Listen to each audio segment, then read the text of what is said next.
so we're back on the bumper, and I've cut the number plate mounting part off the bottom of the bumper. It was absolutely rotten. And I've also prepared all of the bumper bolts, I'll show you, because I'm actually going to be welding these to the bumper iron, so that I can actually grind the heads off, weld across the front there and make it all flush fit and all nice and smooth. So yeah, that will be good. I've still got a little bit of finishing off to do with these bits that I've added in, and obviously give them a bit of protection as well. But yeah, the aim today is to try and get this all smoothed out, finished off, and hopefully in a bit of primer and paint. There we go. So yeah, I'll show you the progress in a mo. So this is where the bumper is at the moment.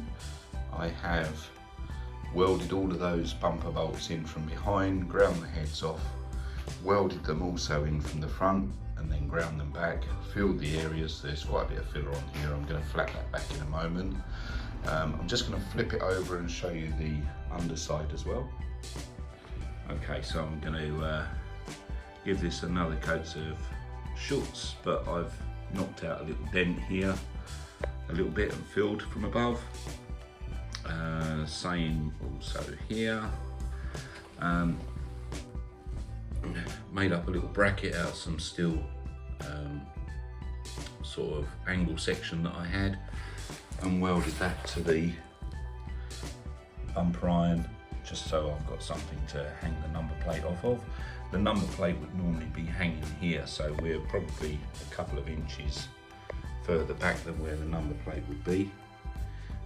So it's recessed a bit further under the bumper, but I've measured this all up, and it's and I've drilled the plate and fitted it. You may have seen on the previous photo.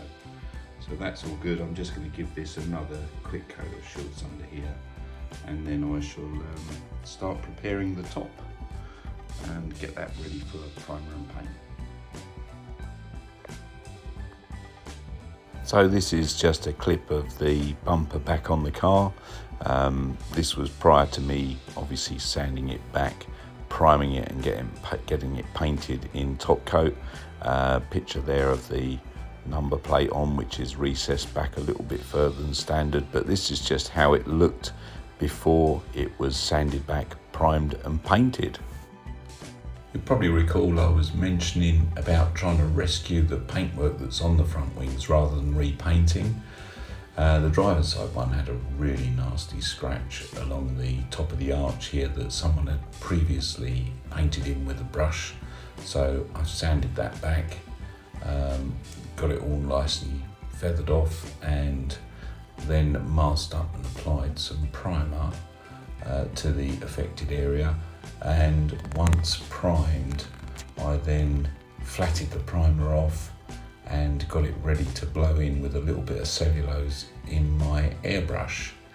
And hopefully, as you will see in the results, it's turned out pretty good. So the wings are actually quite rescuable, and I won't need to repaint the whole wing. I'm just touching in little bits and pieces, flatting off and airbrushing in as required.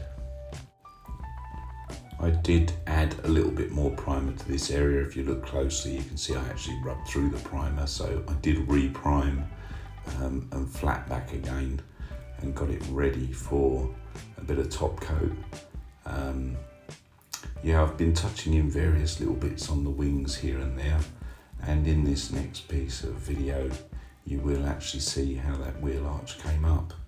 So quite pleased with the result. You can hardly see where the scratch was there now, and the finish is really good. I've got a few other bits and pieces to do. There are a few chips down here and a nasty little bit on the edge of the door that's a bit flat, but yeah, I think it's all very rescuable, and the paint comes up really nice when it's had a little cut and polish. So hopefully the wings will look lovely when they've both received the same attention.